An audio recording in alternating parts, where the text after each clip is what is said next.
Hi, my name is Steve Byrns. I'm president of the Untermyer Gardens Conservancy, which is located in Yonkers, New York.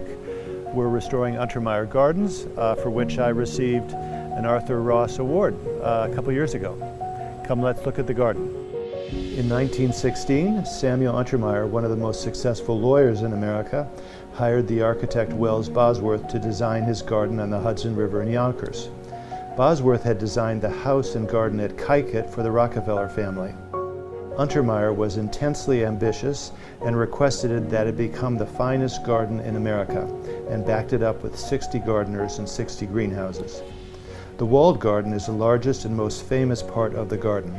It is of Indo-Persian design, like the great Persian gardens of antiquity and later Islamic gardens, like the Taj Mahal and the Alhambra. It is walled on 3 sides and has crisscrossing water canals, which symbolize the 4 rivers of paradise. They are beautifully planted with annuals and rhythmic evergreen planting. Interestingly, there is a Greco-Roman overlay on the Persian design, which is seen in 2 Mycenaean features on the inside of the main gate and the mosaics of the amphitheater stage. In addition, the 3 orders of architecture, Doric, Ionic, Corinthian, are featured on the east, north, and west sides of the garden. At the north end is a large pool, which is lavishly planted with aquatics. The paired columns are a reference to the Boboli Gardens in Florence, and above them are 2 sphinxes executed by the famous American sculptor Paul Manship. The circular Temple of the Sky is a highlight of the walled garden, open to the sky with a gorgeous mosaic featuring an image of Medusa. It has a beautiful view of the Hudson River and Palisades. Below the temple was the Untermeyer swimming pool. It is now in ruin and is lined with magnificent mosaics featuring many sea creatures against a background of eddying water.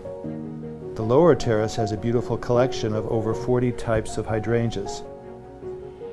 At the north end is a loggia that leads to the Vista, which was called the most monumental feature in a private garden in America.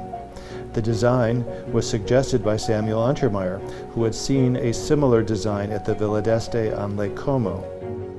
At the bottom of the Vista is a pair of ancient Roman monolithic columns made of Cipollino marble. They were imported by the architect Stanford White and are the largest ancient columns in the Western Hemisphere. Parallel to the Vista was a chain of 6 gardens called the Color Gardens, as each one was planted in a single color. The terraces were aligned with multiple staircases and fountains and have yet to be restored.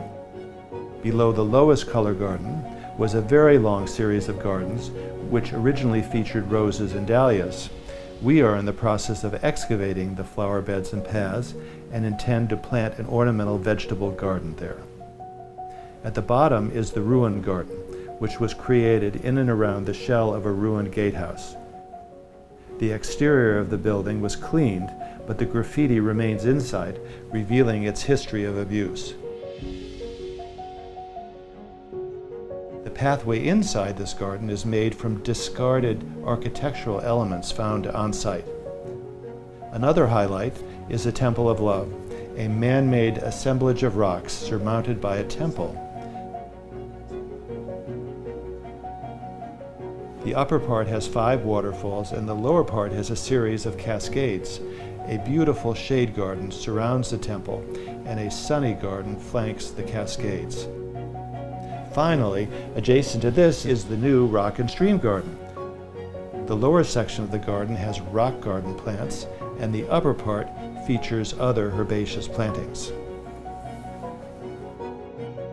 I hope you enjoyed this tour, and I encourage you to come visit the garden, which is open for the rest of the year, likely from Fridays till Sundays in the afternoon from 12 till 6.